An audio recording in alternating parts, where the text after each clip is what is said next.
on, everybody? Welcome back to another episode of the Viall Files Ask Nick edition. I'm your host, Nick, joined by the household of Allie, Genevieve, and Derek. Amanda still on assignment in the land down under, kicking soccer balls. We sent her there. Yeah, I'm like, what is she covering for us? What is her assignment? I'm assuming she'll come back with stories, So I should DM her. The texts aren't working. We need to be able to get in touch with our correspondent. Like Facebook Messenger. Yeah. How have you been texting her? I don't know. I've tried a couple times, but it's green. I'm guessing Amanda is keeping her phone off only when she's not on Wi-Fi, so she doesn't experience I see. any data overage. But then once you connect to Wi-Fi, wouldn't it then send as blue? I don't think it works like that. Once she connects to Wi-Fi, but in between, she's probably spending a lot of time outdoors, in cars and bar. Like she's probably only on Wi-Fi In cars and bars. Oh my! When she's she's at the stadium, at a house or at even a stadium. I imagine the Wi-Fi is not readily available. No, with all those people and stuff. Yeah, not a chance. Probably quite terrible. Yeah. That's like SoFi Yeah. for Taylor Swift. So 90,000. What? Taylor Swift at SoFi. Have you seen the TikToks of people being like, I understand that this many people love Taylor Yes. Swift. What I can't understand is how this many people like football. yeah, like- well, one girl did it. And then it kind of People went have viral. used the audio, yeah. Genevieve's For You page is just all Taylor Swift. Yeah, it is.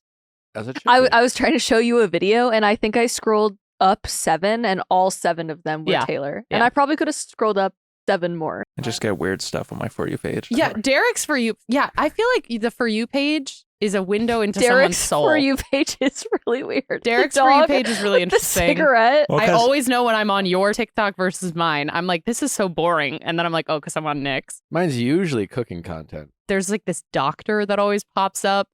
And it's like, this is what your frontal lobe is doing. And this is how these supplements are going to affect your blah, blah, blah. And I'm like, How often are you on my bah. scrolling on my TikTok? Well, because I have to Why are you wait. fucking up with my algorithm? I'm not fucking it up. I don't engage with anything. I just get bored. If you're if you are, I have to wait for the TikTok to upload. So then it's whatever's on your home screen. Derek's is zoo animals. Well, I just see weird stuff on TikTok. I'm like, that's weird. I better like it. Yeah, see, I don't And so it just engage makes with it anything. worse. That's why you I don't get the comment. weird I don't stuff. like. I don't think it has anything to do. Like, it's just do you watch? Yeah. You watching it? Like, do you finish the video? Stuff like that. Yeah. It's more than just liking or commenting. I just feel like if I were to ever run for office one day, I wouldn't want someone to be able to go back and see that I like something that's potentially problematic like a decade from now. So Are I you don't running leave for any office? trace. No, but in case I ever needed to, I don't want any trace of me. But you want to leave the option open if you run for office. Yeah. Then again, get I'm it. on this show every day. Yeah, so. that's probably not good for you. I don't think I'm going to run for any offices anytime soon. All right. Well, we have a great episode lined up for you. A couple housekeeping notes. Emma Slater from Dancing with the Stars is with us tomorrow for our episode of Reality Recap. We'll be breaking down The Bachelorette, talking about all things reality TV, pop culture. It'll be fun to catch up with Emma and just chat. And then on Thursday of Going Deeper, we got some Summer House madness for you. That's right. The Sierra and Maya from Summer House will be with us on Going Deeper, so that should be fun. Anything we have to talk about, Genevieve, before we get to our callers? Yeah, I have a question, Nick. What's up? What is your favorite color? I've always said blue. But Okay. lately, it's been more green. Okay. Well, which is it, Nick? Because I'm going to Pick tell you one. what that means for your love life. Let's go green. Green? Yeah. Okay. Wait, what is this from? So, relationship experts, no one in particular, so we can trust it. People call me a relationship expert. Yeah, maybe you're a part of this Article. article then. Well, relationship experts found out what your favorite color says about your love life. Who are these relationship experts? Dr. Lee Phillips. Okay. He's a psychotherapist and certified sex and couples therapist. We can trust Dr. Lee. Okay. So your favorite color is green? Sure. Green is the color of trust and contentment. Mm. It is also beautiful and the color of nature. While they may not be prone to risk-taking in public, don't underestimate a green behind closed doors. Ooh. Their A sex- green. You're a Like green. You like are a a Libra. green. Their sexual Well- generosity knows no bounds when they feel safe and loved. Do you agree with that, green? Sure. Yeah. Okay. I think trust is important. Braden also. Maybe he's a green. Contentment. If you had said blue, if your favorite color is blue, it means you are a wonderful lover. Apparently. A wonderful lover. Wonderful. Genevieve, Google for me. What percentage of men claim blue is their favorite color? How many men are wonderful lovers? I can tell you. We're about not to poke many. some holes. Yeah, we're about to poke some holes in this study. It says blue is the most popular color globally, Sure. with men preferring the color blue more often than women, 40% versus 24%. Okay, so The 40% of 40% of men, Are according not to this study, are wonderful. wonderful lovers. I don't buy it. Wonderful. Let's look up women. Derek, what's your favorite color? Red? Used to be red, shifting a bit more towards like a dark green. Oh, because you too want to be a generous lover? No. Yes. Yes, but no, not because of that. Okay, I'll read you red. Red is invigorating and exhilarating, an invitation for lovers who like initiating passionate engagements. It represents confidence, passion, and the ability to incite cravings, Are there any craving negatives feelings here? in others easily. For this reason, rocking red is a bold move. Incite cravings? That is crazy. Is red your favorite color? Yeah, for a long time. Like, since child, yeah. I feel like red was like a favorite color for boys as kids, and then like a red car, Yeah. fire engine. It's a flashy color for Yeah. sure. Yeah. Mm. Like a lot of boy stuff is definitely like red. Red and black's a popular like color combo for boy stuff, I feel like. They have so many colors here. Whose favorite color is gray? Maybe someone's. So we do have negatives. And guess what it is for? Gray. Gray is a controversial color in romance. It symbolizes emotional detachment, a lack of excitement or enthusiasm for those who favor this color. Oh, there you go. I'm often have a lack of excitement or enthusiasm. In your love life? No, just in life. Oh. Well, How are you doing all of these things? How do you have a lack of motivation, but you're also a generous lover? You are such a complicated individual. Multifaceted. Oh my God. Genevieve, Well, I could what's be your- a generous lover and bored at the same time. Oh, Ashante. What is your favorite color, Hope Genevieve? it was good for you, because I hated it the whole time. if you can't tell, I think this is a stupid article, but it's fun. It You is know? fun. What about green? Is there a negative for green or blue? No, no. Blue, you're just a wonderful You're just lover. a wonderful lover. You Yeah. just soloed out gray. Pink was good. Pink was Combining the passion of red with the purity of white, pink signifies unconditional love along with romance adorned by intimate care. What's that Sensuality mean? becomes central for pink enthusiasts who devote time pampering themselves through massages or indulgent baths. that makes a lot of sense. I don't take baths. Oh my God, we just blew this article Oh my wide God, open. yeah. It's We have It's to a- call it's up game Dr. over on Lee. that one. Holy shit. Wow. I have another question that doesn't go along with the survey, so maybe you'll take it more seriously. How early do you think a person can say, I love you? Ooh. How soon? When did you guys say it, Nick and Natalie? We had known each other for like 8 months. So before you define the relationship? It was like all at the same time. Well, then, other side of the coin, how late can someone Oh. say, I love you? The early part, love means different things to different people. And so, like, you know, you can feel the intensity of love. And I do think if you say you met someone and you were in love with them at first sight, you just have the benefit of hindsight. You know, I don't know, like you meet someone for a couple of weeks and you can feel like you're in love with them. I guess it just depends on what you think and feel. Like, do you know their bad habits? The too long part, that's a little trickier too, because it's like people have the right to go at their own pace and take their time. And, you know, because people can like confuse their intense feelings with maybe other feelings, you know? And when we feel something, we want our partners to match that feeling, and then we can get discouraged if they're not quick to say it and yada, yada. But I think more importantly, I think the timing, there's no right or wrong, but ideally you're in alignment with your partner. Because I do think love at its truest form in relationships is predicated on feelings being reciprocated. You know, are you really in love with someone if they don't love you back? You know, I guess you could argue, sure, I guess you can care for, but like being in love with someone, I think is more about a bond. Like if you're like, I'm in love with them and they're like, but they hate you. What are they giving you to feel that being in love? So I think it's a lot about reciprocation.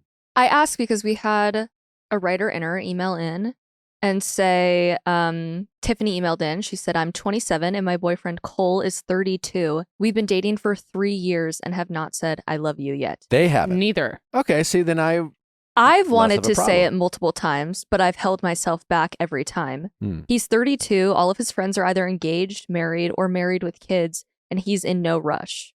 We have a lot of fun together, but he never brings up serious conversations, or he avoids it when I try to bring it up. Well, like what? Like, probably, she says he wants me to stop putting timelines on things and stop comparing us to other relationships. Because So I'm sure everyone that she's they're friends probably with, trying to bring up, engagement, like, why haven't we said that yet? marriage. If we haven't said that yet, where is this even going? Do you see Children. that down the line for us? And her question is, how do I initiate the serious conversation? And what do I say if he doesn't say I love you? Well, I don't know if it's like a conversation. Have you ever had a conversation? Hey, like, I need to talk to you, and you sit down and be like, all right, I love you.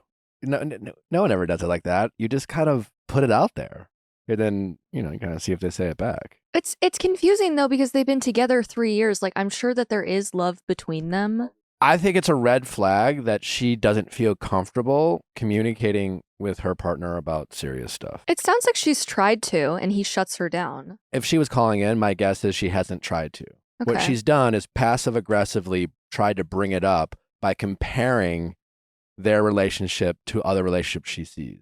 And, oh, so-and-so, they're married, blah, blah, blah. And like, why aren't we? She's not focusing on him and her. So when it comes to like communicating love, I would just say it. There is a risk there, but there's no guarantees, right? And I think it's important that she feels more comfortable bringing up these topics. And it should have nothing to do with their friends. You lose your credibility when you start comparing your relationship and your feelings to others, because you're right, every relationship is different. And you always give that other person the opportunity to say, well, we're not them and our relationship is different. And they're always right every time they say that. And you don't need to compare to focus on the things that you want to focus your relationship on. To be fair, though, she mentioned, why don't we move in together? Why don't we rent a place? And he keeps citing that one of his friends went through a bad breakup recently and had to split his house with his wife who cheated on him.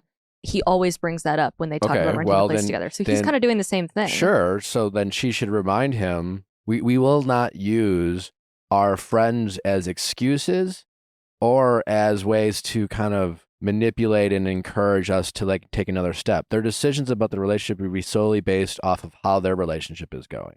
But she, more importantly, should just have the right to feel comfortable to say her feelings about a situation. And then he needs to be willing to sit down and say, well, let's talk about our relationship. He's kind of stonewalling and be like, well, I don't want to put a timeline on it. Well, okay, that was fine within the first 3 months that you're dating, but you're 32.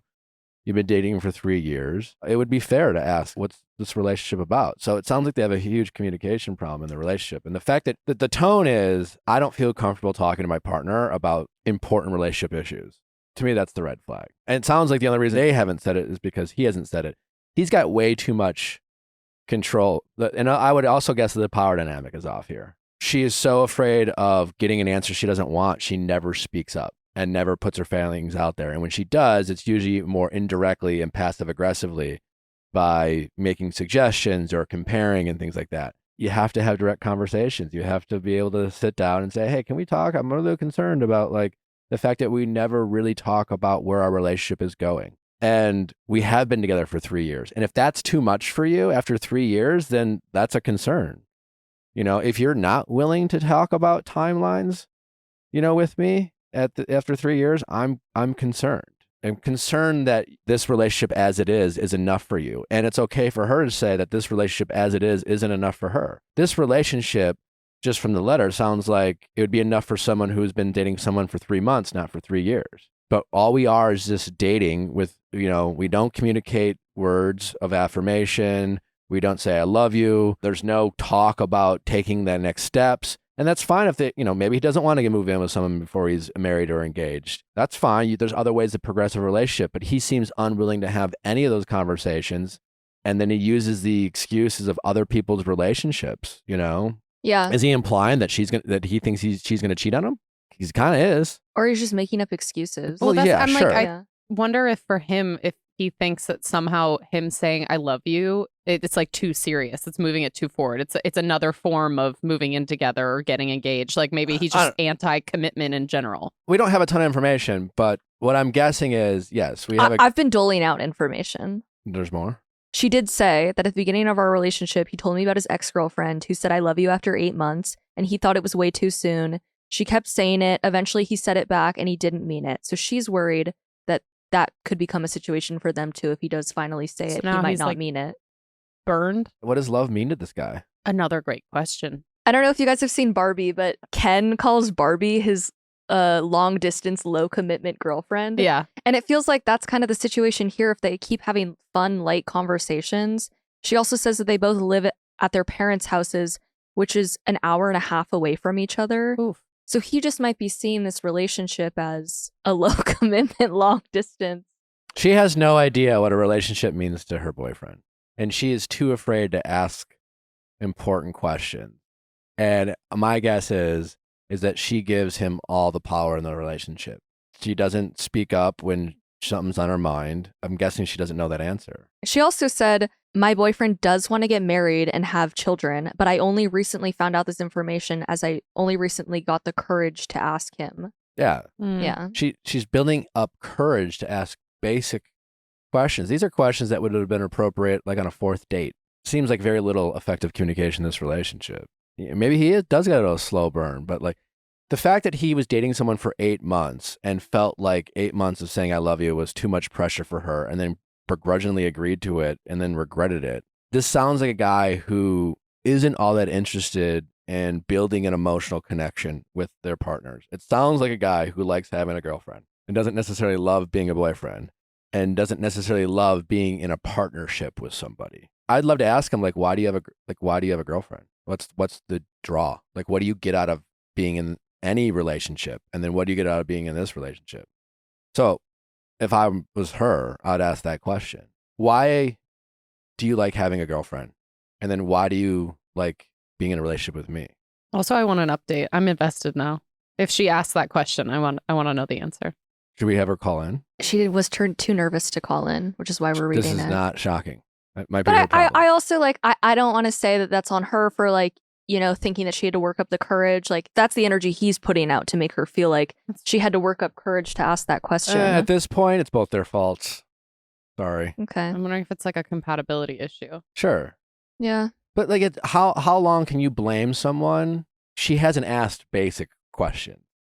And Yeah. yes, maybe he doesn't make it easy, but like, yeah, she is not listening to herself. She's not trusting her gut. She's just going along with it. And she is also, I would guess, just as guilty of just being happy having a boyfriend and not caring about, I'd want to ask her, why do you have what do you want out of being in a relationship? What do you want out of having a boyfriend? What needs do you want met?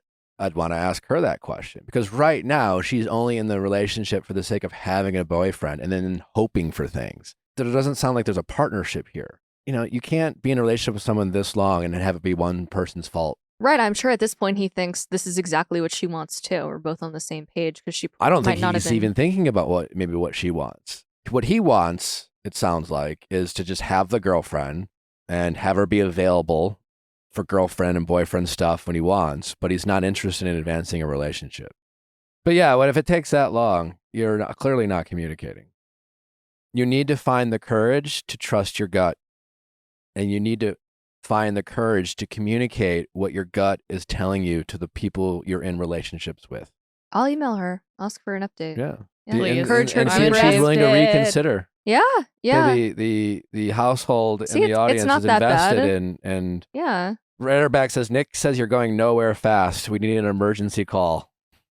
911 alert SOS. Anyway. And ask what her favorite color is. Yeah. By the Yeah. way, what's your favorite color? And what's his favorite color? It's probably gray. Probably blue. Yeah. A wonderful lover.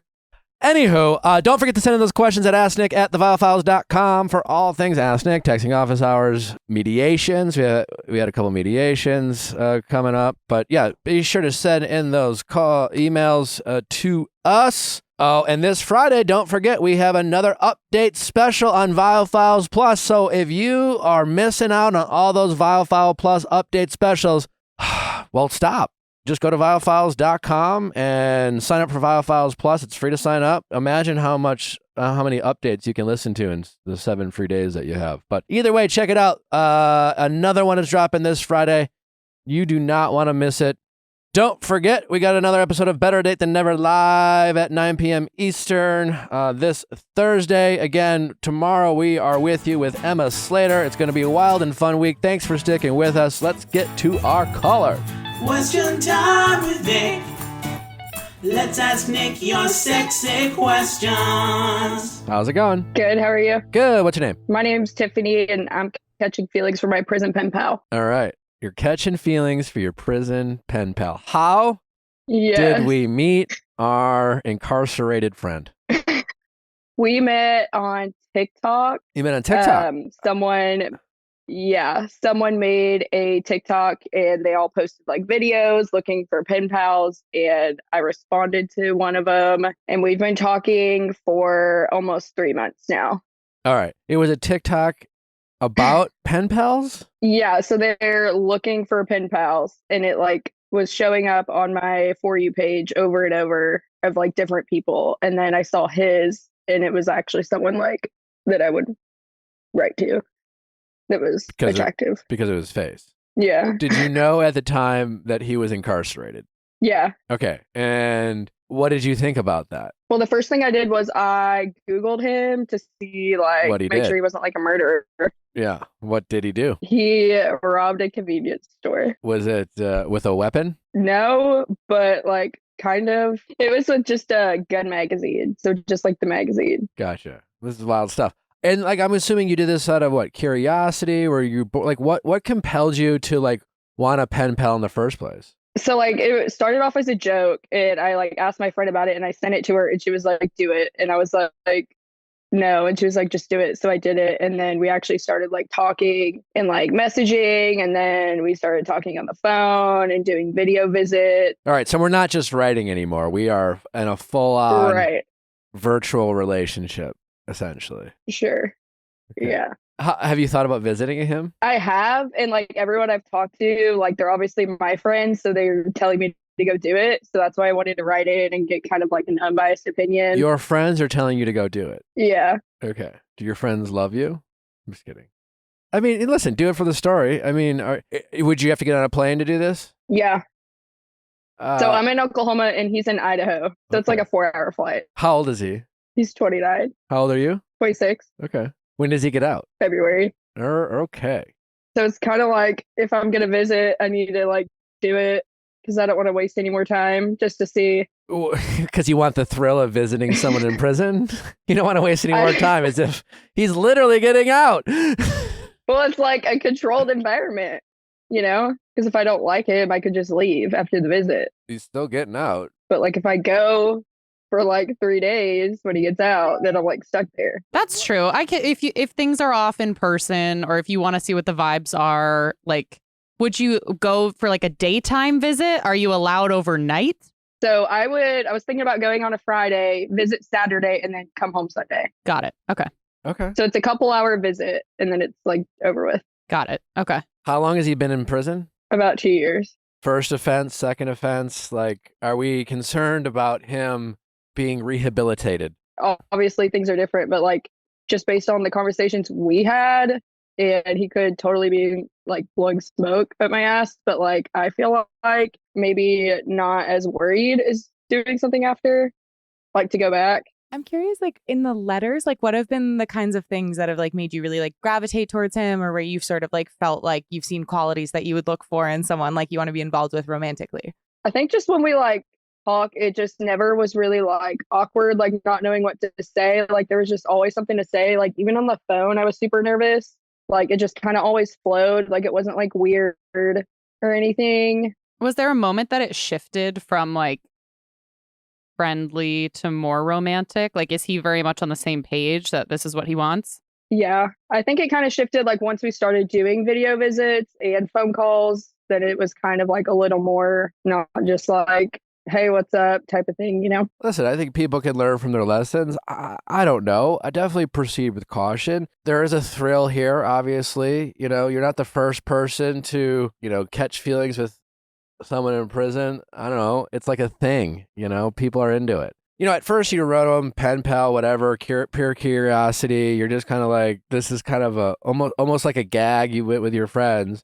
But I don't know who asked the question, but when things shifted, at that point where you just kind of along for the ride and just like caught up in the intoxication of this thing, or when you did kind of catch feelings did you start saying to yourself, all right, well, I got to make sure he's a good guy, And listen, there's a lot of guys not in prison Right. who are shitty boyfriends and Right. don't prioritize their girlfriends and speak negatively and are quick to anger and say mean things. Did he say why he did it? Other than I'm sure he said that he needed the money, but Right. No, he just needed the money. and then what's he want to do when he gets out? Okay, so he wants to start talking to people about substance abuse and things like that, Okay. and kind of work in that type of aspect, because I guess his uncle does it too. So they were kind of talking or whatever. Is his uncle also a former inmate? I don't know. You didn't Maybe. maybe. Well, I didn't ask. I don't know. does he want to go back to school at all to be like a counselor or a teacher? What do you mean he wants to just talk to people? It's kind of limited just because he's a felon. So I don't, you know what I mean? Yeah, I don't. Yeah, no, I get there's limitations. Is it it's not like a green flag, but Yeah, listen, I mean, at the end of the day, how he treats you matters. What's your favorite thing about him? I just feel like he hypes me up. Okay, nice. I mean, it's hard to pinpoint certain things when I haven't seen him, that's why I feel like if I just go, I'll either know yes or no and just have some type of clarity. Maybe. I think if you don't know, I think if you're not into him, you'll know. If you meet him and you think he's a hottie and a little charming, you still don't know. I don't want you to Right. meet him and go, yep, this is my guy. And so I'm assuming when he gets out of prison in Idaho, he'll have a parole officer and Yeah, he'll be on parole for 8 years. for 8 years. Will that allow him not to leave the 8 state years, of yeah. Idaho? So he can leave. It just has to be pre-approved, and they have to turn in where they're going to be staying, addresses, phone numbers, things like that. And then obviously they have to approve it. All right. What's his relationship history? Not great, How so? Tell me at more. all. Why isn't great? So he talked about in his video that he made his ex-girlfriend or whatever, and how she was cheating on him when he got into prison. Okay. So that was his tagline in the video or whatever that he posted on Okay. TikTok. How does he talk about his exes? I mean, other than the one who cheated on him, I imagine he's not thrilled with her, but Right. He said that he wished that he didn't post that and put it all out there, okay, why? and that he was just upset, and just because he just said that's just not how he is, and he just wished that he didn't say that. Okay. Him getting cheated on is not necessarily his fault, but what else do you know about his dating history? He has a daughter, so his baby mama doesn't have custody of the kid. So his mom actually has custody of their kid. His mom has custody of the kid. Because because I guess she's in and out of jail too. How does that make you feel? And I looked up their court records. And? I mean, everything he said was true. Okay. I mean, the fact that he has a daughter is, I feel like a green flag. Yeah. Right? Well, how does he speak about his daughter? Yeah, he talks about her and how they do visits, video visits, 3-4 times a week, and then they talk on the phone almost every night. And because she's 8. Okay. Do you feel like you're able to, because even just hearing this, I'm realizing I know so little. I think about on one hand, I'm everybody deserves love. People are capable of evolving and growing as humans. I also there's a part of me that's kind of from a protective standpoint, okay, this is someone who has a history of violence or however you want to categorize it. Right. Do you feel like you're able to address that with him and kind of talk about how that's in starting a relationship, somebody who has a criminal record, there are a lot of ways in which that's kind of a record scratch, red flag situation? Do you feel like that's something where you're able to talk about that with the two of you openly? Yeah, so we've had some conversations about it, just kind of my fears and hesitations. Obviously it's not super great, and not what my parents would have picked out for me. And we've talked about it, and there just needs to be some proof of change, I feel because it's hard to just say I trust someone I don't really know. Yeah, well, how much does he talk about really wanting to change his life? Do you... Almost every day we talk about it. Okay. He just talks about how he really wants to right his wrongs, and he's not moving back to where he was from because he doesn't want to be in that area around that same, crowd of people, and really wanting to not go back to any of that. Okay. I think the hard part is just like, because you guys are only, talking right now, he can't really act on anything he's saying. So we just don't know come February Right. if these things are going to actually Right. happen, or if he's going to slip back into old ways, or Yeah, if for that sure. was just like something that sounded good. It's impossible to know because it's, 6-7 months away. I don't know anything about this guy. He's made an investment in our wonderful caller. I'm guessing he has some self-consciousness about what it means to be a convicted felon. I'm sure it wasn't easy for him to have these conversations. If she accepts him for who he is, on some level, there's value there. Are you assuming you're the only one he's written? Or did you Okay, ask? so at first, no, because the TikTok, it got 500,000 views. So it blew up. If you think you're safe, do it for the story. I don't have this like non-negotiable policy. I talk to my friends is don't ever talk to someone who's ever been in prison before. I don't know. Proceed with caution for sure. Absolutely. Something that would be really important for you to do is to make sure that you feel comfortable challenging him or questioning him. Okay. And do you feel comfortable having potentially awkward conversations with him? And how does he react to those conversations? Is he open to you saying, hey, listen, I know we built a lot, blah, blah, blah, but like there's something, like checking in with his past about his past.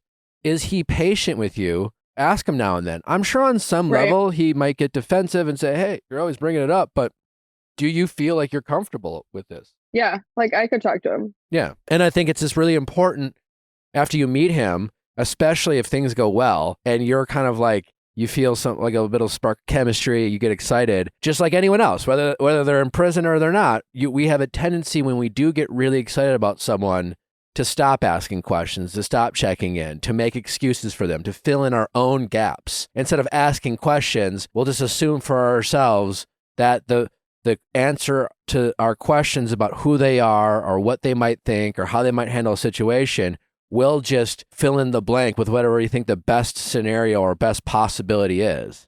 And we fall in love with the idea of people. Like going to meet him while he's still in prison, I think you're right. It's generally safe. It's kind of, are you going to go with a friend? Yeah, so I have a friend that would go with me. Okay, that's good that you're not going alone. Yeah, you'll be safe. There'll be guards everywhere, right? I mean, check and make sure. I don't know how prisons are, but you just make sure you're safe. But it sounds like you will. And then I guess I think you're just going to have to call back and we're just going to have to reevaluate, I think that's the plan, right? Right, yeah. What questions do you want to ask him when you get there? Or are you just going to kind of feel it out? I don't know. I kind of want to like feel it out because I feel like it'd be kind of like awkward. Like it's not the most ideal, like first meeting in person scenario. Are conjugal visits a thing or not? Only in 4 states, and that's not one of them. Okay. That's why I asked. I was like, is it daytime? Is it evening? No, and I think you have to be married anyway. So okay. We're good. Back to the question of like, were you the only one he was writing? And we kind of got off track. Oh, okay. So he obviously I figured he got a crap ton of messages and he did. And he just said he responded to some of them, blah, blah, blah. And then, so the way it works, people can add you, but he can't add someone, if that makes sense. They have to add him first. So then once it got quote unquote more serious, we were on a video visit and he showed me his thing, his tablet, and he deleted everyone. Besides me, to show me that he wasn't talking to anybody. So I mean, I don't know. Yeah, I proceed with extreme caution. Let's say you go meet him. Let's say you're like, fuck, honestly, seems kind of cute. I had a good time. I'm kind of looking forward to getting out. I hope that you'd be comfortable with saying something like this and say, listen, I like you and it was great to meet you, but obviously liking you makes me really nervous. And I hope that's okay for me to say. Right. Obviously, thank you for being so honest about your past. Obviously, with you having been in prison, it's not something I expected for myself, but I want to be able to look past that. But I really hope that you're okay with me taking things really slow. I hope you're okay with me checking in and ask you a lot of questions. I like you, but I need you to help me feel comfortable with this. And I hope that you are able to, when I pump the brakes or when I set a boundary, I hope that you can respect that. And I think you really need to take a very kind of boss lady approach of like setting expectations clearly with him and seeing how he responds. I think you need to be very direct about your expectations with him. No, for sure. Because I want you to feel in control of this situation, you know? And if you feel confused or out of control, then I think that's a red flag for you to say, maybe this isn't the healthiest situation for me to proceed. But take things really slow. Do you think there's a 90% chance? Like, where is your head going right now? Am I the final green light? Like, if it was like all your friends are wanting you to go, short of me saying there's no, absolutely don't go, here's why. But like, not that you would necessarily listen to me, but like, what's stopping you from going at this point? Even if I say go for the story. I mean, I think I'm just more nervous than anything. Like, I just don't want to go and then potentially like get stronger feelings. And then I come back and it ends up just not, you know, working out, or he gets out, it doesn't work out. And then I feel like I've wasted, you know. Listen. But I guess that's just like a fear. It's a common fear and it's a silly fear. And the fact that he's in prison is kind of meaningless when it comes to this fear. Listen, dating is an investment. Falling in love is an investment. People get together and break up all the time. Regardless of whatever happens with this guy, it might be no different. Certainly don't make the mistake of, you know, oh my God, I invested all this in him. I owe it to myself to keep it going. No, like that's the beauty of breaking up. It's weird because people still like, we have such a reluctance, especially nowadays, to get married for all the reasons why, you know, marriage might not make sense for people. And yet we act like being exclusive or dating someone is like marriage. We can break up. You can end things. And it's not a waste, you know, it's a great story. I mean, your next boyfriend might be like a little weirded out that you dated a felon, you know, but I think you can get past it. I'm kind of leaning towards going and just doing it for the story and just kind of like seeing instead of having like, what if? Well, that's the thing, because right now you're already in the what if. If you don't go, you're always going to be like, what if I went, you know? That's what I'm saying. So maybe I should just go. And maybe there's an argument to be made that you might feel, I think you mentioned, kind of alluded to this earlier, that you might feel more comfortable visiting him in prison for the first time, knowing that you kind of have nothing to worry about, rather than him getting out, you visiting him in public. Yeah. Maybe you'll feel a little safer. I don't know. Yeah, I'd rather do the visit because then I can just leave after. And then if I don't want to, you know. I think if you're comfortable, you have a friend that will go with you feel and know that you're safe, then I think go for the story. And then I think you just gotta have to reevaluate after that. I think you call, you let us know what happened, you give our audience the tea. I think everyone's gonna be super invested, and then we'll evaluate together after that about how you feel about the situation, what are your next steps, and we'll go from there. But just know that you can always break up, you can always end things with this guy. You're not committed to this guy. You going to visit him doesn't mean you have to keep hanging out with him. You might like him at first, then he might get out of prison. He could be a totally different person after he gets out. Things might change. You might meet someone new between now and then, and you might have to reach out to him and say, hey, I'm sorry, but like, I just, you know, this isn't working for me anymore, and I'm really sorry. I hope that's okay. It's been nice getting to know you. Best of luck in life. And, you know, this is moving on. Yeah. It's just an interesting story. When do you think you might go? I'm thinking like October. Early October, because I have a lot of work stuff in like August and September. So that's kind of like the only time that like works. And you might change your mind, you know. I have to get approved. Yeah. Approved by the prison? Yeah. They have to approve you. Okay. And that takes a little bit. What's your favorite thing about him? And what is something about him that you're kind of fuzzy on? I think I'm kind of fuzzy on just, obviously I'm here and he's in Idaho. He can get out and he could either go back to the same stuff, and it can just be like, I don't know. It's just so many like things up in the air. And then, I mean, my favorite thing about him, like when we talk, I just like feel good. Like he makes me feel good, and I feel kind of like heard more than I have in like previous relationships, I feel like. Well, I mean, because he doesn't have anything else to do. Yeah, there is that. There is that. He's stuck in prison. At least I know where he is. There is that. Here we go. The silver lining. Have you been cheated on before? Yeah.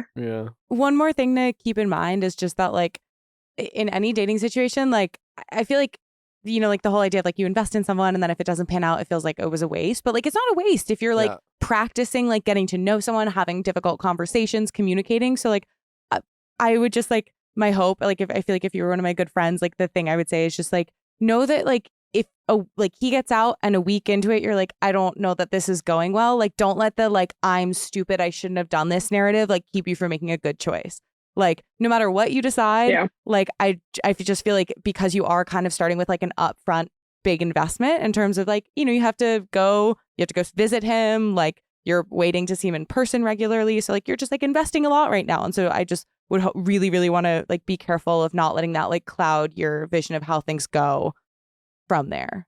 Yeah, for sure. Okay.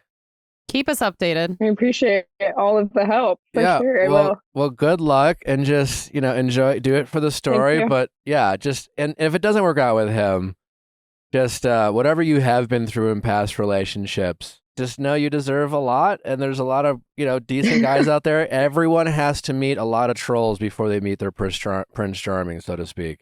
And vice versa with men and women, you know. If it doesn't work, I don't think I will get another pen pal. But yeah, but you know what? You did it once. But people have met in crazier ways, you know. Just take it slow. Don't be afraid to ask questions. Okay. Check in with your friends. And make sure that, other than us, but make sure you also have people who, as exciting as this is to like kind of live through you, that you have friends or maybe your parents that aren't afraid to tell you to pump the brakes and just say, hey, are you sure this is the right decision? And just check with you. And, you know, you just want to take it slow and protect yourself. All right. All right. Well, For good Thank luck. you. Keep us posted. All right. All right. I will. All right. Bye-bye. Bye. This episode is brought to you by BetterHelp. Therapy is important. I just went to therapy today, and I feel refreshed, revived mentally, feel clear and crisp. And if you are someone who has been considering therapy, and you know, as one often does, it can be a bit of a hurdle, a mental hurdle to try to get into therapy, or maybe just haven't found the right therapist. You know, maybe just don't know where to go. It's kind of a personal question too. You know, you want a recommendation, but it's like, who do you ask? Or maybe you tried therapy, you know, you finally got up the courage and you tried it and you really didn't like the person you talked to. Well, if those are any of you, think of BetterHelp. BetterHelp is helping people get into therapy like never before because they make it so accessible and easy and affordable. BetterHelp is working with more and more therapists every day, so your ability to find and connect with the therapist that fits with your needs is greater and greater. And it doesn't really matter what those needs might be. Maybe it's money problems you're having, maybe it's just general stress and anxiety, maybe it's relationship problems, whatever it is, you know, prioritize your mental health the same way you take care of your physical health, like going to the gym and things like that. If your mentals aren't working, you know, if you're feeling stressed and anxious, you're not operating at your best, you know, and we always want you to do that. So think of BetterHelp. And what's also, again, great about them, it's super convenient. You do it from your phone, your tablet, computer, wherever you are. You can do it in your car. My first 2.5 years of working with Darlene through video chat. We didn't even meet. I didn't even meet her in person. So therapy can be still very effective just talking over the phone or talking video to video. And again, that's where BetterHelp comes in. It's time for you to start prioritizing your mental health, and you can do it with BetterHelp. Let therapy be your map with BetterHelp. Visit BetterHelp.com/VIALL today to get 10% off your first month. That's BetterHelp, HELP.com/VIALL.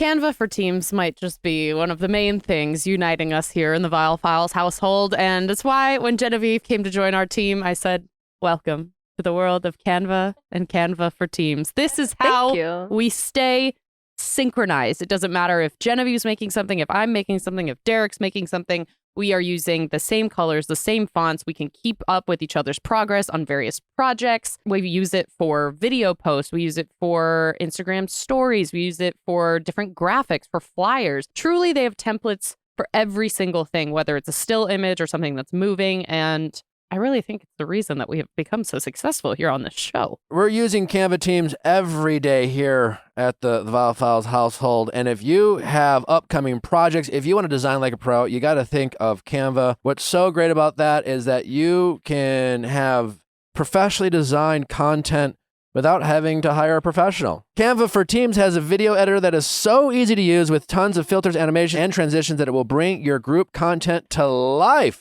Collaborate with Canva for Teams right now. You can get a free 45-day extended trial when you go to canva.me/VIALL. That's canva.me/VIALL for a free 45-day extended trial. Canva.me/VIALL.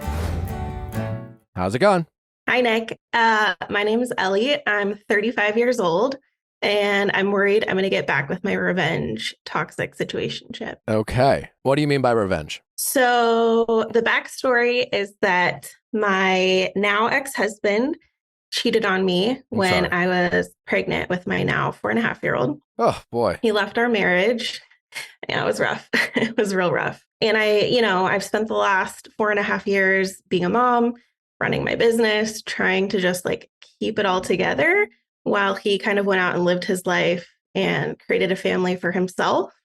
And he's now getting married in a couple of weeks. Okay. And everything kind of just seems to be going right for him. And it's hard to watch him just like live out this really, I know it's not perfect, but it feels perfect from this side. He's got a bunch of kids now, perfect house, a really healthy relationship. What do you mean by a bunch of I kind kids? of have been dealing with this situationship over the last year and a half, and it feels like I'm just burying myself there and not looking at the reality of what that's doing to me. Okay, well, I mean, at least you sense that. That's a head start. What do you mean but he has a bunch of kids? Is he marrying into some kids? Yeah, so his girlfriend has 2 kids of her own, and then they got pregnant after being together for 4 months. And then they have my son, who brings their total to 4 kids. Okay. So they have quite a handful over there. Also potential baggage. Yes, that's true. We love a single mom with kids, but as you know, but like I'm just saying, like the important thing is, and I think you've kind of alluded to it, you don't know his life at this point, and he is certainly not going to give you the satisfaction of letting you know that he is anything other than amazing, unless he thought it would serve his needs. So yeah, that's true. So you're just torturing yourself comparing his perceived happiness with yours. Yeah, and I think I kind of make a little progress, and I know I don't want to be with him. There's nothing left there for me. She's got him now, he is all of hers, but I think it's just watching this person that hurt me so deeply succeed while I'm over here in this like unhealthy thing when I find myself to be just like put together and like healthy, but I can't attract someone healthy. And he's doing well. It's this, Who said anything about your inability to attract someone healthy? What you are doing is allowing someone unhealthy into your life. It has nothing to do with attraction. It just has to do with like a lack of boundaries. So instead of playing the whole, like, for lack of a better word, victim, in the sense that you can't help but attract bad people. That's the thing. There are bad people everywhere. And bad people, they're attracted to people who have a variety of weaknesses. A weakness being someone who's weak on setting and enforcing boundaries for themselves. Someone who has a bit of pain in their life or sadness, someone who might have been cheated on, who is a single mom. Vulnerability, bad and toxic people are attracted to people with hurt and vulnerability, of which you have, right? So they might be attracted to you, but you're not attracted to them. You're just allowing them into your life. I don't know if I hope that makes you feel a bit better, but like, stop saying yourself, why am I attracting bad people? Also, like, maybe his soon to be new wife sucks. I don't know. I mean, that's the thing, is she kind of doesn't. And I'm like, there's something that I'm missing here, because for her to be attracted to him, I don't get it. Did he cheat on you with her? No, he did not. It was kind of this weird secondary betrayal, though, because I didn't know about her until they'd already been together for 8 months. And he and I had kind of repaired our friendship to co-parent alongside each other, our son. And he hid her from me for about 8 months. And then by the time I knew about her, she was already pregnant. They were super serious. She'd moved here and they were going to basically start their life together. Well, he is a liar. So there is that. He's a liar. Yes, he's a liar. And I think at this point, I want to know how I can prevent myself from dipping back into that, because I think everything going on with my ex just makes me feel like I need solace and I need somewhere to run and I need like a grounding and like a safe person to go to. And this person is always there. And I think that's why I allow them back in over and over. Why is the situationship currently not a thing? He has a lot of things he needs to work on that he doesn't want to work on. And he's really content with where he's at in life. And I'm not okay with the things that he's content with, I guess you could say. He has kids of his own and he stays at his ex-wife's house to watch them and be with them. And he and his ex-wife don't have any boundaries either. They kind of still act married. And so I think there's just a lot of non-negotiables there that aren't being met. And he knows that. And so he'll just kind of disappear when he is challenged with any of those things. And then he'll reappear about 2 months later, 6 weeks later, just a little text acting like nothing happened. And I allow it back in, even though I know I shouldn't. So you got the fact that you guys are not a thing right now. Is that more his choice or your choice? He disappeared last week after me making comments about him and his ex-wife. Okay. I hate that for you, but we can rectify that. The self-pity doesn't help you. And I'm sure as a single mom, it's nice to have companionship, a little bit of sex, a little bit of love, a little attention, all these things. But you've given this guy a shot. He's proven to you to be a mess. Dealing with his shit is just something that preoccupies you. I had this thought last night.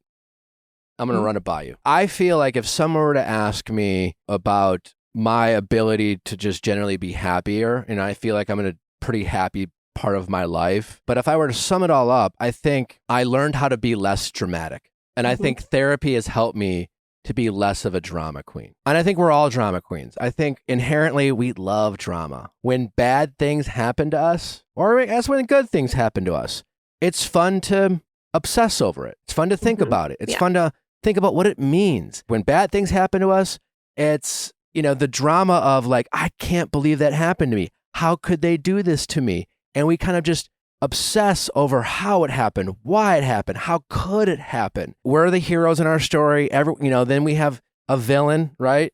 Your husband was the villain. And I'm sure you spent a lot of time, how could this happen? And why me? And, and a lot of those feelings are normal, right? You have to go through that process. But there's always a point of when things happen, good or bad, that we're kind of run its course of like healthy processing. And everything after that is just kind of like for the drama, something to do in our heads. I'm still dramatic. I still love the drama. I still love to be like, oh, who's talking about what, or even myself. But I've just gotten better at letting things go, moving on. If there are things that have hurt me in the past or bothered me, and I've already processed it through conversations or self-reflection or therapy, every once in a while it pops in my head. And like sometimes I want to just feel sorry for myself, or I want to be like, oh, that's fucking bullshit. Like, and it's like even just thoughts in my head, but I have to tell myself like that's just me being dramatic. You've thought about, I'm sure, you've being cheated on and what your husband's done to you. Enough. You have mourned. Yeah. You've talked about it. Oh, yeah. I'm sure you have a laundry list of friends that you've talked about this with. Some of those friends might not even be in your life anymore. I mean, strangers have probably heard your story about you being, victimized by your ex. And I get it. I've been there. Totally. I know exactly how you feel. But there just comes a time where you just have to tell yourself, enough. I'm tired of the drama of my own life. Yeah. And I just kind of need to move on from it and not let it take up all this energy in my life. If you're going to obsess over any thought, obsess over the thought, and which you've heard me say over and over, that your energy is your power and your energy is finite. It's not unlimited. There's so many minutes in every day. You have only so much energy, and you can either use it to be a better mom, to invest in things that you want to work on your business, to clean your house, to make new friends, to do fun activities, or you can pine over your ex, or you can ask yourself why the situationship hasn't gotten his shit together. It's like drama needs a win. Drama you needs this guy who's not really even worth your time to pick you over his ex-wife because your ex-husband picks someone else over you. That's been my big thing is I feel like no one's ever picked me, not even my boyfriend. When he was my boyfriend, he picked his ex-wife. And so I think do you want to be a pick me? That's true. I mean, I'm being a little harsh, but truly you don't what does that even mean? You want someone to pick you. There's plenty of guys out there without question who would love to be with you. I don't know how tall they're going to be, but if you gave yourself a chance, there'd be guys lined up out the door But you're not prioritizing that. You're just prioritizing the need to feel special and picked. And then you have found this guy, and then he's giving you all the reasons why he's broken and confused. And in some weird way, drama you has turned it into, well, if I like saved him, then I would feel really good about myself. You know? Oh yeah, I'm the savior. I like to fix people. That's one of my problems. Yeah. Save yourself. And savior people love drama. No one likes to say they're dramatic or they're drama queens, but we all are. Even if it's just feeling sorry for ourselves. It's dramatic. It is. You've gotten used to telling your story. And I bet when you've told your story about your ex-husband, you've been animated. You say it with color. And it's probably a really great story in a kind of sad, dramatic way, you know, like when you watch movies and rom-coms or like, you know, about cheating and infidelity, you weirdly are attached to it. And you're just like, oh, it's a good story. It's drama, you know, like objectively, you know, there's just no reason why you should be wasting time on this other guy, you know? Well, and that's the thing is like, I've been on and off the dating apps too, to get away from him. I've gone on dates and they have been horrible. And then he weasels his way back in and I let him back in. Yeah, but dates, because it's easier than your dates are going to be horrible. They are. And once in a while, you might meet someone. 1 out of 10. 1 out of 10 in dates should be okay. It sucks. I'm sorry that is the reality. But instead of going on 2 or 3 bad dates and then telling yourself, well, I guess I have to take Mr. Shithead back, you just have to accept that, you know, like dating's going to be hard. So don't make it harder on yourself by giving bad dates more time. How do you not take this guy back? Block him. Cut him off. I knew you were going to say that. I listened to every episode. I knew you were going to tell me to block him. Because it's, you know, it's not always a complicated answer. You know, that's drama you. Drama you is trying to think that you're more special than everyone else and that it's not that easy for you. It's not that easy for you to just block him and delete his number. That's drama you. Drama you thinks you're more special. And it's a complicated as to what you just don't understand. You don't understand why I can't just do this. But it is that simple. Sometimes taking care of yourself is as simple as all I have to do is block them. Just like everyone else out there who's giving people who shouldn't have access to them more energy and time, you just have to block them. You block them, then delete the number, change your email addresses, then you block them on social media. It's no different, again, than knowing that drugs and certain foods and alcohol aren't good for you. And you're just going to have to decide to be a healthy person, or you're going to have to give in to that short-term craving, and you know, whether it's a sugar fix or a drug fix or a tension fix, but there's always the hangover, as we know. Like this guy's this one big hangover for you. And ultimately, well, and he makes you not get over your ex-husband because every time he hurts you, it's just easier for you to go back and compare like, oh, well, I'm just not where I want to be, but my ex is. And you truly have no idea where your ex is or his day-to-day life. But you're making it worse on yourself by hanging out with this guy. I've wanted to call in for so long to get your advice, and I knew your advice was going to be to block him and delete his number, and I just don't know how to do it. Can we just do it? I don't know how to do it. Why can't we can do it together right now? What about this? His ex-wife and I are also friends. Do I need to delete her number and block her? Your situation's ex-wife is your friend. Yes. And do I send either of them like a final message, or is this just like they're done in my life? Is she like your sister, or you're just like cool with her? No, we're just cool because I was dating her ex-husband. You're civil, you know, you're around just her kids and things. If she has any common sense, she'll understand. I mean, how many times has his ex-wife reached out to you just to say hi? Quite frequently, to be honest. Oh, well, either way, block her. Yes, you can do it right now. Okay. So let's go and block their numbers. Right. Don't quickly memorize them. No, I won't. No screenshots. Block, then delete. All right. Blocked and deleted. All right. Round of applause. There we go. Nicely done.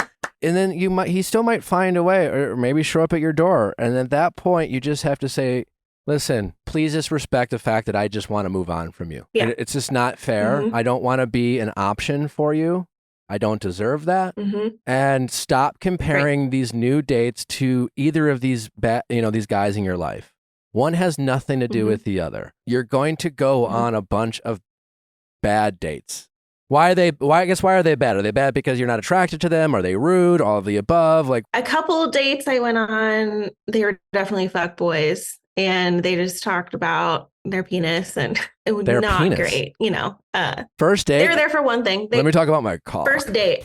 Like weird. First date. Guys are so fucking It was weird. very weird. They were just disrespectful, and one guy made me pay for his dinner after telling me he didn't want to buy me dinner. That was weird. And I think each of these dates I've been on, I haven't had my filter on because I was just trying to get out there and trying to do it. The situationship was my first relationship after my marriage ended. And so I think I got really attached to that storyline, hoping that it would work. And so I just needed to get my feet wet. And so I didn't really put up any filters with who I was going out with. What have you done recently to take care of yourself or treat yourself? What was the last nice thing you've done for yourself? I got my nails done a couple weeks ago. Okay, that's a start. Maybe Yeah, go buy I don't yourself. do a lot for myself. Go buy yourself something nice. I mean, obviously, I know motherhood is very consuming and things like that. But would there be a chance to maybe join like a local? I don't know what you like to do. Pottery class, yoga class, Pilates class, painting class, dancing class. Mm-hmm. If I were you, now that we've blocked him, be open to dating by all means. But I would spend the next few months really just dating yourself. I know it sounds cheesy and corny, but I would spoil yourself. There is nothing, there is no limit to what you could do to spoil yourself, but just be really open to spoiling yourself. Like, don't spend money you don't have, but don't be afraid to like splurge a little bit. You'll make this money back. I'm really good at that stuff. Good. Yeah. But take care of yourself, treat yourself, maybe try to, a hobby, something that makes you feel good about yourself. Is there anything that you've wanted to do or thought about doing and maybe doubted your ability to do? Do things that might give you confidence in yourself, whatever it is. You just need a kind of a good pick me up. And then when you're feeling better about yourself, slowly get back into dating. Don't rush back in. Don't sit on the apps for like 3 hours and swipe right to 100 people. Right. Slow down. Right. Match with one. I don't know. You've heard me talking about Zoom dates and FaceTime dates. Like before you waste your precious time meeting potentially strange guys who are going to make you pay and talk about their penises, weed those people out on a video chat. And if they say no to a video chat, then they're not. Then they're not. They shouldn't be saying no to that, right? It's a weird thing. Yeah. It might be the first time, you're being the progressive, dating queen that you are who listens to this show and got an idea of it. They might be like, what do you mean a Zoom date? That's kind of weird. I wouldn't cancel them at that point. But when you explain, hey, listen, I'm a busy woman. I just think it's an easy way to get to know someone without either of us wasting too much time. If they say no to that or make you feel bad for that, I would cut them off because you want someone in your life who is just as busy and has, just much consideration for their own time as you have for yours, who also wants to meet someone who's taking dating seriously, who doesn't have the time to waste a Wednesday night to go out with a woman who's just like a nightmare for them, who's not just looking to get laid, who is just like, of course, like I would love to like get to know you. And yes, that is a green flag for someone who's willing to be more of an intentional dater. And then from there, maybe it's like a coffee date. Take things slow. If you have a bad date, take a couple days off. Like you have all the time in the world. Your situationship makes you feel more lonely than loved. That's very true. Because there's always this rejection and leaving you for a couple months and wondering what he's doing. Focus on meeting people and getting out there and getting active. And I promise you, if you change your perspective on this and stop wasting this energy on this guy, I don't know when you're going to meet your person, but I just think you're going to enjoy meeting people more. You're going to be more open and you will be more precious with your time so that when you do interact with people who clearly are time wasters, it'll be easier for you to enforce that boundary that you have set for yourself, that you don't want to invest in these kind of people. I've been wanting to just change the narrative of what I've been telling myself. Like all my worst fears came true. So what do I have to lose at this point? I've manifested all of that already. So I may as well just flip my perspective and start believing something good could happen because all the bad things have already happened. Yeah. And so every once in a while, when you get in a rut, ask yourself, is this drama me or is this, healthy me? Am I doing it for the drama? Am I entertaining myself by ruminating over what's happened to me? Like, again, you've already processed this. You're not accomplishing anything more by reliving these hurtful experiences. Try to, not obsess over how you've been hurt, but rather focus on how you can move forward.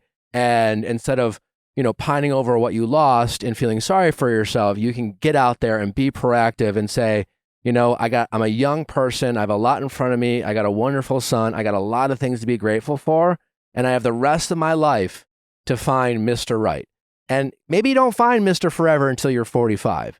And then for the next 10 years, you're going to have a bunch of cool stories. You'll have some occasional sex. You'll meet some people, some cool vacations. And then at 45 to however long you live, you'll have someone who treats you right and takes care of you and makes you feel special and validated and cared for and loved. And when you have it, you'll appreciate it. And so just think of it that way. You'll have moments of being impatient and lonely and things like that, but you have friends to make you feel not lonely. And, you'll have your relationship with your son and things like that. It's trying to focus on gratitude and what you do have rather than focusing on what you lost or what you don't have. You could be a lot worse off than you are now. And oh yeah, I had a moment yesterday with my son, and I was trying to just shift the perspective, right? And I was trying to think about we were all just me, my new kitten, and my boy were in our living room. He was getting ready to go to his dad's house, and I felt like, okay, in this moment, I'm happy, and someone else being here with us wouldn't change that. I'm okay, just now happy like this. I remember when my ex-girlfriend, my ex-fiance rather, who cheated on me and then got married, and I remember her wedding day. I texted her and said the morning of her wedding, and I was just like, congratulations. I hope this is an amazing day for you. Best of luck, yada, yada, yada. It made me feel really good that I could send that and feel good about it and not really care. Now, I don't know where you're going to be mentally. I imagine it might be a tough day. Treat yourself. Yeah, I don't think go out of the I country. care about him. But then even better, send him a message leading up to it and wish him a congratulations. And what you are really doing is congratulating yourself that he is no longer your problem. He truly is her problem. You no longer have to worry about his lies or his deceit. He can't hurt you anymore. He could be a pain in your ass being a co-parent, but other than that, you are truly saying, congratulations, you're not my problem anymore. And I think it'll be liberating a little bit, but you just got to find little moments to take your power back and feel good about yourself. I'm glad you're having these moments of realizing so much of what's going on in your life is your perspective. It really is. Every moment we have, you can either find a way to feel sorry about yourself or why it's not good enough, or you can have a moment to realize and just be grateful for what it is. And the more you can do the latter, the happier you're going to be. And it really opens up things in your life. No one likes someone who's feeling sorry for themselves. No one's attracted to someone who kind of walks around like they've been victimized their whole life and feeling sorry for themselves. It's just not attractive. And so the more you can change that, the better it is. And then the last element is just patience. You just got to be more patient than you want to, because it just never comes when we want it. I agree with that. And I think I don't want to come off like a victim. I don't look at myself as a victim. I don't know how to tell my story to a potential suitor without sounding like a victim, because it immediately, what happened sounds victim-like, I mean, for a while, I don't think you need to get into talking about your exes. That's not it's the third or fourth date kind of conversation. And when you do, you just be like, man, it was so long ago. I'm but yeah, I was married before. It ended. Make them ask the questions. Tell me about your past. Oh, I obviously have a son. I was married before. Oh, how did it end? There was some cheating. There was some infidelity. You just kind of be short with it, because that's you coming across as not really caring. It's far different than so what happened? You're like, oh my God, let me tell you. And then you just unload a whole story on them. Only answer the question they ask. I like that. Drip information, and that way you just kind of get through it, and it's not even a big deal. You're not the only one who's been cheated on. You're not the only one, even if you're not cheated on, you're not the only one who has their scars from a relationship. Everyone I'm guessing you're going to meet has had an ex that treated them poorly or made them feel worse about themselves. You're just saying it as a matter of fact. It happened. And I've worked through it, but it's not something I need to share with you. I don't need you to ask me if I'm okay. I don't need you to feel sorry for me. It's just you asked, so I told you. And have you done therapy? Okay. Are you doing therapy? How's that? What's your therapy situation? I have done therapy. It wasn't the right therapist, though. I know that takes some time to find. Yeah. So maybe reconsider that. Yeah. And your sake, a therapist would help you keep your perspective positive. And I think if you were to find a therapist, you could say, well, I might ask you, what's your goal in therapy? To just stay out of my own way, to not give into validation, to be able to set and enforce healthy boundaries for myself, because I have a track record of allowing and giving too much of my energy and time to people who don't deserve it. And I just want to keep working on that. And that's a maintenance thing. Yeah, I think that's a great idea. I would love to work on my boundaries with myself and others, I think. It's hard to I just do. give too much energy. Change your perspective. But I think you're on your way. Yeah. And stop telling yourself you're worried of allowing him back in. It's not that complicated. Stop thinking so little of yourself that you can't simply let some guy who just disappears in your ass for months at a time just because he didn't like what you have to say. Yeah. You know, if you want to get laid, there's plenty of guys who could, well, I'm sure will be willing to do that. So you don't need them for the sex. You don't need, like, you know what I'm saying? Like, all these Right. shitty dates out there will be happy to do that. So there's nothing really he's doing for you. He's taken enough of my energy, and I think the ups and downs have at this point it's been a year and a half, and it's probably happened 7 or 8 times that he just That's nuts. That's nuts. fizzles away. It would be nuts for you to allow him back in your life. And you're not worried you're going to, because you blocked him. It's an ick. It's an ick. It is. And I think so many times I've been so good about it, and I'm like, this is the time. I'm not going to let him back in. I'm going on dates. I've been firm with him, but I just somehow he breaks my walls down and weasels his way back in. And change that narrative. You not let anymore. him back in. He has no special powers. He's not a wizard. Right. It's entirely up to you. It's your call. You have 100% control over whether he's back in your life or not. Yeah. You're not a victim when it comes to allowing this guy in. All right. Well, it was lovely talking with you. We'll check in You soon. too. Keep us posted if anything happens. I will. All right. All right. Take care. Thanks, guys. All You right, too. bye-bye. Thank you. Bye. Hello, Fresh. How are you doing? Well, I'm good as well. That's exactly how I feel when I get home from work and I see my HelloFresh box waiting for me at my doorstep. You're like, hello, Fresh. It's literally, I greet it, I unpack it, and I know that I'm going to have the best week because I get to pick out things that are simple to make, quick to make, which is really important for me. But it also helps me just like spice up what I'm eating. I get very much caught in a rut, caught in habits. Genevieve has spoken to her boyfriend about my eating habits, and they're both concerned. We're worried about you. Thank God But for not with HelloFresh. HelloFresh. Not with HelloFresh. Well, you know, Allie's one of the many people out there that could benefit from HelloFresh and has benefited. Allie is great at so many things, truly. And we keep her busy working in those so many things that, you know, so many busy people just don't have the time to grocery shop, go to the grocery store, cook. And even if you had time to go to the grocery store and grocery shop, the amount of mental capacity that goes into like thinking about what should I make for dinner tonight? Frustrating. Well, HelloFresh takes all that stress out of your way.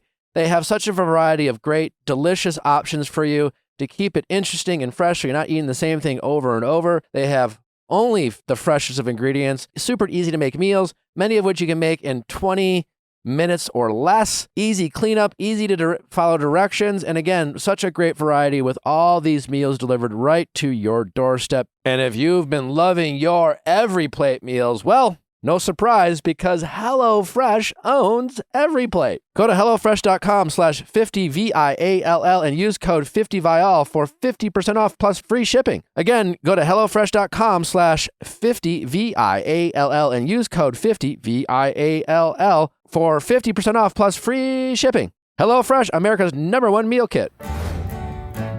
How's it going? Pretty good. And yourself, Nick? Good. What's your name? My name's Ryan, and I'm 31. My name is Sarah, and I'm 27 years old. And how can I help? My fiance and I are matron of honor, and our best man dumped us a month before our wedding. Wow. Give us the story. Give us the backstory. How did this happen? Because it's dramatic, obviously, a month before. Yes. So I have a matron of honor and a maid of honor. Okay. So my matron of honor, her name is Jane, and we met in 4th grade. Okay. So I've known her my whole life. We grew up together. She actually lived across the street from me. So basically, my family's her family. We call each other sisters. And then I have a maid of honor who is Lucy. And we met in college. This was about 5 years ago. And we just became super close. Her husband became really close with Ryan. We kind of joke and say they're kind of like our soulmates as best friends. So we became super, super close within the past couple of years. So I couldn't pick between one of the two. So I decided to have both a matron of honor and a maid of honor, which was fine, I thought. Well, it's also just like fine because it's your wedding. So you get to make the rules. Yeah. And I'm also, I will say though, I'm kind of that annoying bride that's like, what do you guys want to do? Like, I'm kind of a people pleaser. So I like everybody to be happy, which is kind of annoying. But my matron of honor and maid of honor decided to plan The Bachelorette. We had an amazing time, so I thought. And then we get back. This was like a week later. I get a call from Lucy, and she's telling me basically she was really upset because Jane really upset her during the Bachelorette party. And she just doesn't like her, and she's just someone that she doesn't think she can get along with. Okay, and so who's the one who fired you? Oh, yeah. Sorry. That is Ethan and Lucy. Okay. So the one I met in college. Lucy is the one saying, I can't get along with Jane. And Lucy and Ethan are married? Yes. Correct. Okay. They're the soulmate Yes, friends. Lucy and Ethan are married. And she doesn't like your long-term friend? Yes. Okay. Who I should add is also getting married to Ryan's brother. So basically, we will be sisters. Yeah. And also, Ryan will be, she will be his sister-in-law. So basically, family. Literally. Wow. Great. But Ethan was going to be your best man over your brother. Yeah. And I told that to my brother, and I meant, like, hey, like, no disrespect or anything, but, like, he's just my best friend. And he's like, and my brother was completely fine with it. So everything worked out perfectly. In the end. Yeah. I mean, or so we thought. Yeah. All right. So you get the phone call, and she's just like, I hate this bitch. Yes. So first of all, I'm just shocked. I thought like they planned it together. It was a great time. Obviously, I asked, well, why do you not like her? And she said that she made fun of her voice during the Bachelorette party, which I do remember Jane saying like a joke about Lucy losing her voice, but it was obviously like a joke. I mean, like, and my mind friend... you, we're ages like 27 to 33. 27 to 33. Okay. My friend Wells Adams does what many people think is a hilarious impression of my voice. It's not my favorite, but like, whatever, like, okay, so she made fun of her voice, and she tells you this. Yep. So I basically said, like, I'm sorry that you feel that way. I just know that Jane is not malicious, and I know that she really didn't mean it that way. Basically, that was the end of the conversation. I thought everything was good. And when Lucy called you, other than like venting and letting you know of her dislike for Jane, was there like an ask there? Like, what was her expectation of that phone call? I think her expectation was for me to be like, oh yeah, that was really shitty of Jane. Like, I can't believe she did that. And kind of, I don't know, be on her side or take a side. Did you speak to Jane about this at all? So I didn't at first, just because I didn't want to start drama before the wedding, and I didn't want it to be awkward. So I didn't at first, but then later on in the story, I had to tell her. Okay, keep going. So we had that phone call. Everything was good. So we thought, and then this is a week before our wedding shower. I texted Lucy, and I was like, hey, just wanted to check in. Like, I know that Jane is doing a speech. Are you still wanting to do one as well? And then she messaged back, and she's like, I don't feel comfortable making that decision for you. And I was like, okay, yes, totally understand. Valid. And I said, I just want to make sure that you're comfortable, just whatever went down with at the Bachelorette party. If you're still good with doing a speech, I didn't want it to feel like a competition between you two, or I didn't want any drama to happen. And that was the wrong thing to say. After that, she just messages me back, and she's like, well, as far as I know, the matron of honor and maid of honor both do a speech. And by how it sounds like you don't want me to do one. And I don't see your friendship as a competition. So just kind of took everything wrong. Well, just to note, that's where your people pleasing gets you in trouble. So far, team you guys, I'm starting to paint this picture of what's going on here, right? If all you said was, hey, just checking in, like, here's the like run of show, so to speak. Just want to check that you still plan on giving your speech. I can't wait to hear what you have to say. You've always been such an amazing friend to me, and I'm really looking forward to hearing what you have to say. That's obviously what she wanted to hear. But given that she was in this kind of toxic mindset and in her mind already competing, she was the one who was competing for your friendship, and then projected it onto you by saying, well, I don't think I have to compete for my friendship. But you wanting to check in with her and people please got you in trouble. So anyways, just a note. So, all right, continue. She said she didn't want to compete for your friendship. Yes. So then the next message, I was like, as long as you feel comfortable, I would definitely love to hear a speech from you.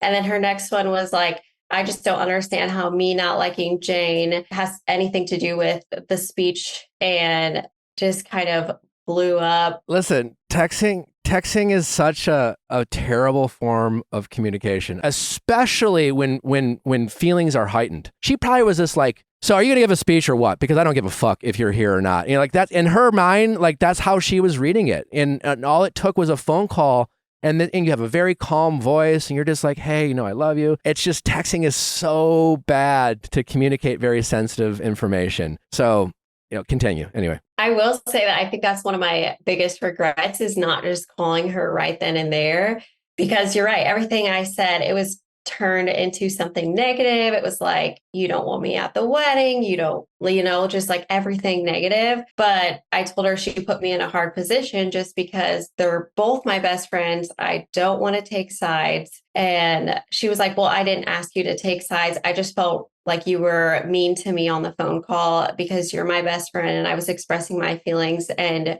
you weren't there for me. And for me, I was like, I told you I'm sorry that you felt that way, but I also don't think that Jane is a mean person. So I just can't take your side. I think she really wanted me to be like, yes, I'm on your side.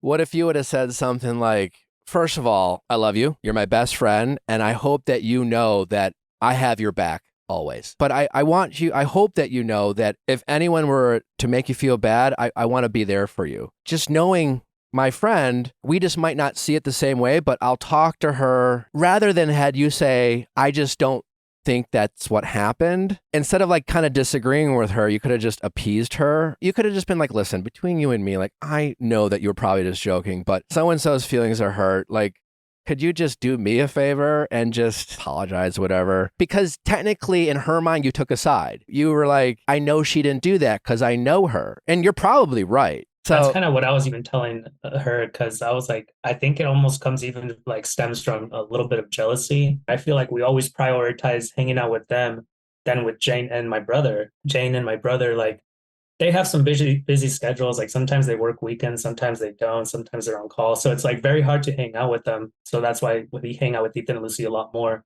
And I think what happened at the bachelorette party was that it was the first time that Lucy and Jane both hung out with my fiance at the same time. So I feel like there was some sort of jealousy. It might have not been jealousy, but I feel like there was just... Oh, yeah, it had to have been. Yeah, because this is clearly an overreaction. So how did you get dumped by Ethan? I'm assuming it's because she was like, you can't be his best man because I don't want to...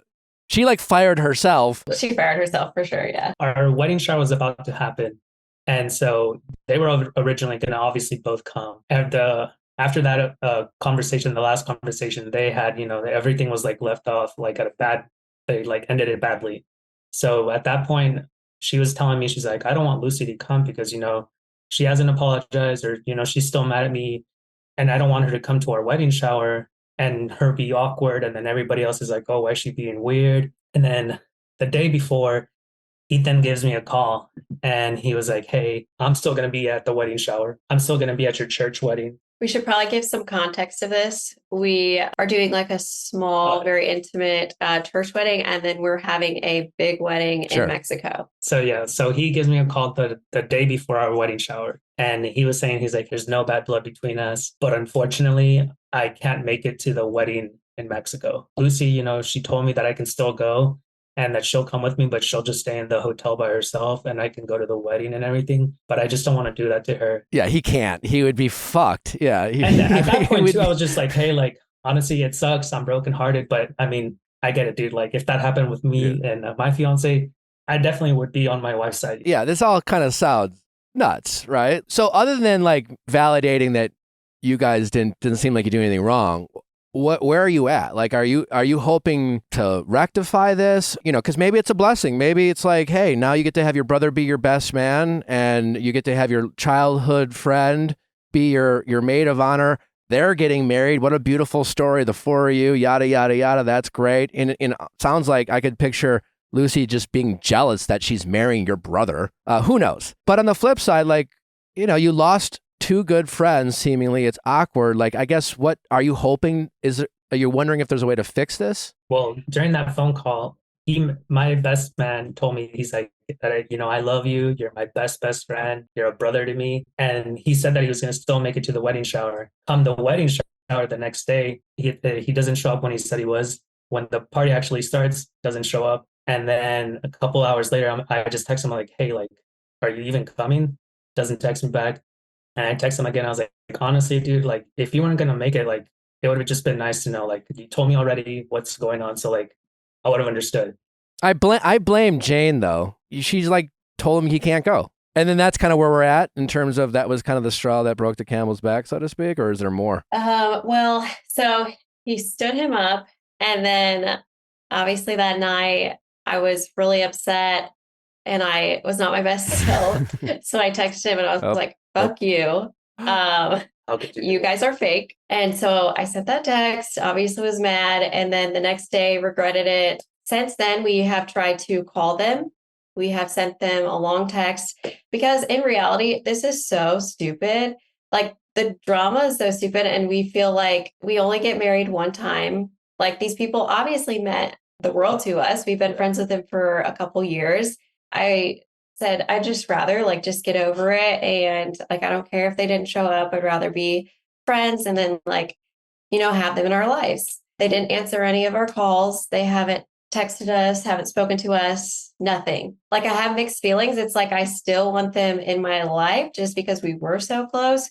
But at the same time, I'm also like, well, did they even care about our friendship? Like we thought they did, if they could just like drop us like that. Oh, they care. The question for me isn't whether they care. The question for me is, did you just kind of uncover this kind of very toxic and possessive aspect of who she is? It was just a matter of time before she was going to overreact about something like this.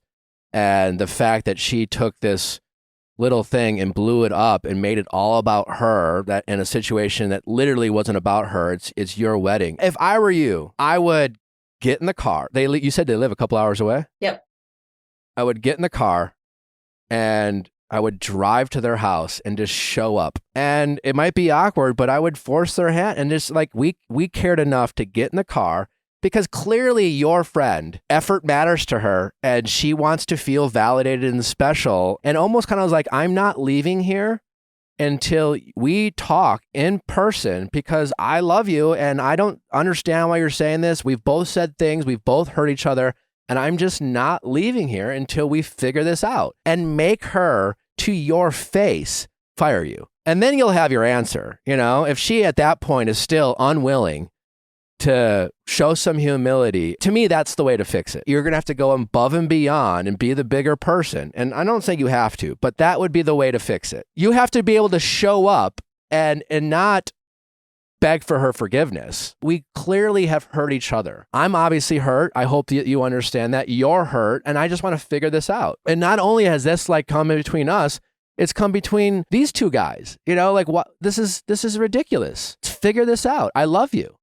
I hope you still love me. And like, listen, love and hate, very similar feelings, So yeah, she's got a lot of anger and she's talking shit and the fuck yous and I hate her and what a bit, That's because she cares. It's not a matter of not caring. She cares. She cares too much. But you do have the right to say at the end of the day, like, why did it turn into this? And you could say, listen, I wish I would have handled your frustrations about Jane better. Obviously, I love you both. I guess I just disagreed with you based on what I know about her, but I probably could have heard you out better. It's that balance between like standing your ground, but also like validating their feelings. When in doubt, always just say, I love you, I understand, kind of that lead with empathy and confusion. Hey, I empathize with you. I love you. I love you. I'm just a little confused because I just don't necessarily understand or agree, but I do want you to know that it hurts me that you felt hurt. I wish I would have expressed that better.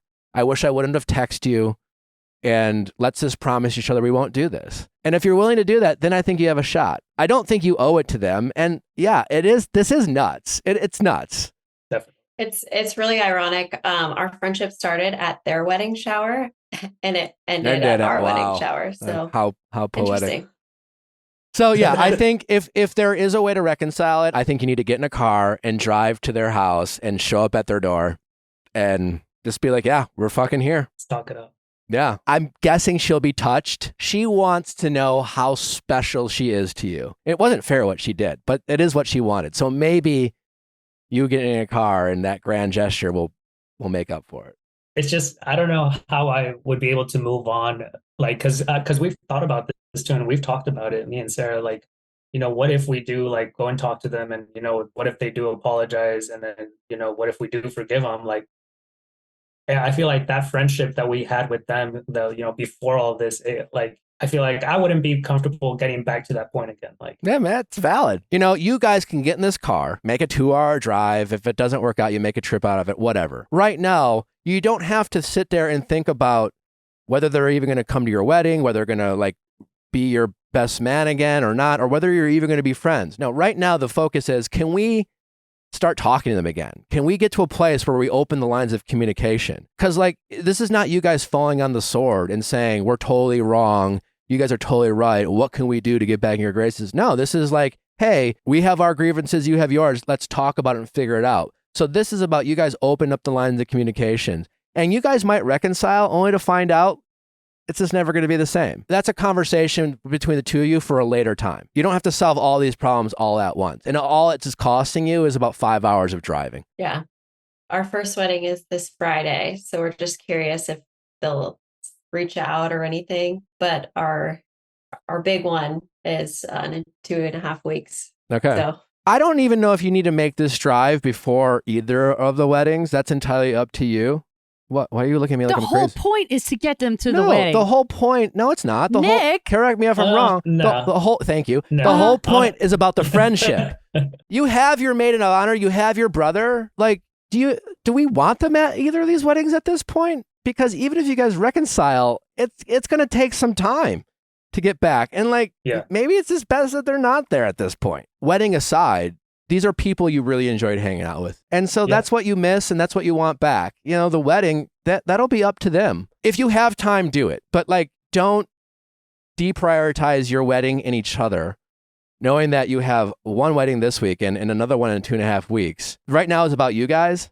And I would just focus on the two of you. And if you have the time to make the drive or have a conversation about them, great. But I don't think you need to drop everything for these two people who clearly are being very self-centered, specifically her. That's my 2 cents. and I think we've talked about that too. It was like, why aren't we focusing on all the people that were there for us at our shower, that are family and friends that are coming to celebrate us and that we're happy to be there? Because I mean, we have other bridesmaids and groomsmen too. So we're like, well, these are people that absolutely love us and they were there for us. So why are we so consumed by this? But I think it was just because we cared. Yeah. I mean, you care. we're so You close love to them. If you have a day between now and then before the wedding, make the drive. Certainly that will make the gesture a little better for them. This is about being the bigger couple, seeing if this is a friendship that is salvageable in any way. And maybe it takes time. Maybe my guess is it's if you guys take the drive and show up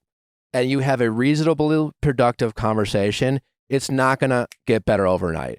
And it wouldn't shock me if the first kind of conclusion is, this really meant a lot. We love you guys. Like, we can't make the wedding because of logistics. They might use the timeline as an excuse to not honestly feel awkward at this wedding. And then like, maybe you guys agree like in a month or 2 from now to like double date, and that one might be a little awkward again. And then maybe you guys realize it's just not the same and it never will be. Or maybe you slowly build back up this relationship, type of thing. Try to solve one problem at a time, I guess is my advice.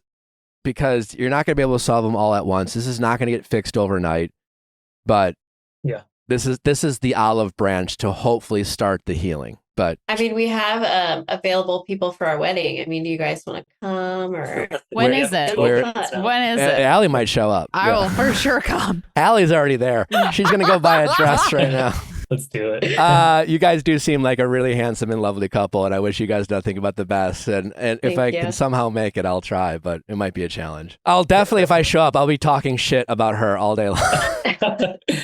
We'll take a shot to that. It's weird because you've been friends with them for 5 years, and that is a long time. Because if you would have said, I've known her for a year and this happened, I would have been like, you know what? It takes time to know someone.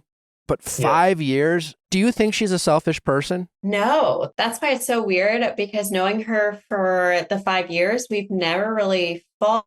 I think she has a great heart. A lot of people have asked, like, is she going through something else in her life? Maybe. And if she is, I would have hoped that she would have talked to me about it.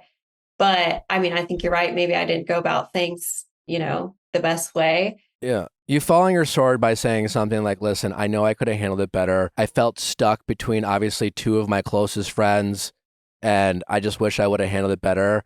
And it breaks my heart that you don't feel like I was there for you as well as I could have been. I think it's hard to give some context of our friendship is that we were saying we'd love to have kids around the same time so that they're friends and stuff like that. So we are planning future things, and then it was something so silly, and then we're just like, nothing. Yeah, well, she's clearly hurt and clearly upset, but she definitely cares. That much, I'm certain. Weird way of showing how much you care.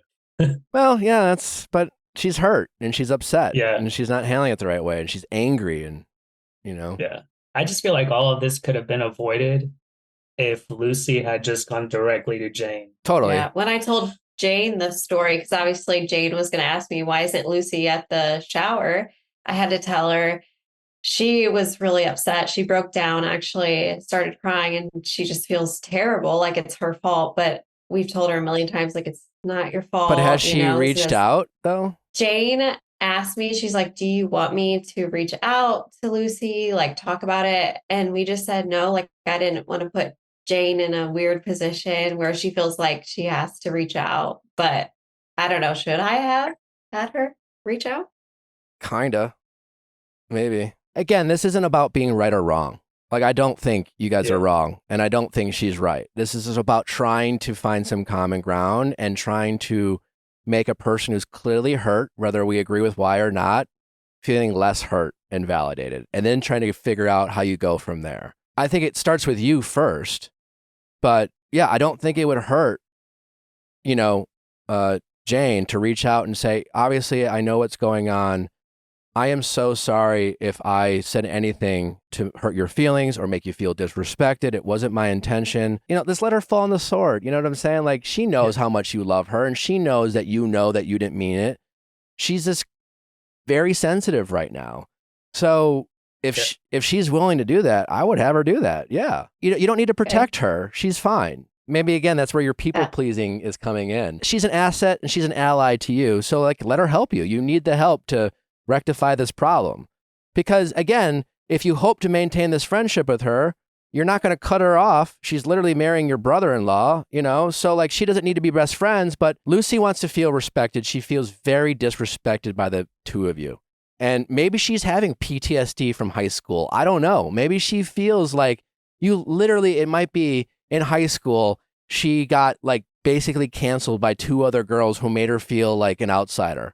It could be that, honestly. Okay. Yeah, that's a good point. And then you show up at their door. With the radio and a sign. Literally. Yeah. You just kind of give her no excuses. She's definitely throwing a temper tantrum. So now's not the time to be right. Now's the time for reconciliation. And then, maybe in the future, you're just like, you know what? They're not that fun anymore. But that's a decision for a later time. All right. Well, congratulations to you both. I'm sorry you're going through this. It's a nuts story. I really appreciate you guys sharing it with us. Please keep us updated. Very invested in this outcome. Of course. We really want to know. Very much so. Yeah. So please keep us updated. And again, congratulations on the wedding. And I hope it's the absolute best time. I hope you have a lot of fun. And Sarah, stop trying to please everyone. Just I know, I'm trying. I need to. Stop texting. Stop trying to make everyone happy. Very true. Yes. Thank you so much for all your help, though. Oh, my really, pleasure. We appreciate it. We can fill you in at the wedding when you come. Absolutely. Can't wait. All right. Congratulations. Good luck to wedding planning for you, too. Thank you. All right. Take care, guys. Best of luck. All right. All right. Bye-bye. Well, thank you to our callers. We appreciate you as always. Thank you all for listening. Don't forget to send in those questions at asknick@theviallfiles.com. We'll see you tomorrow. Bye.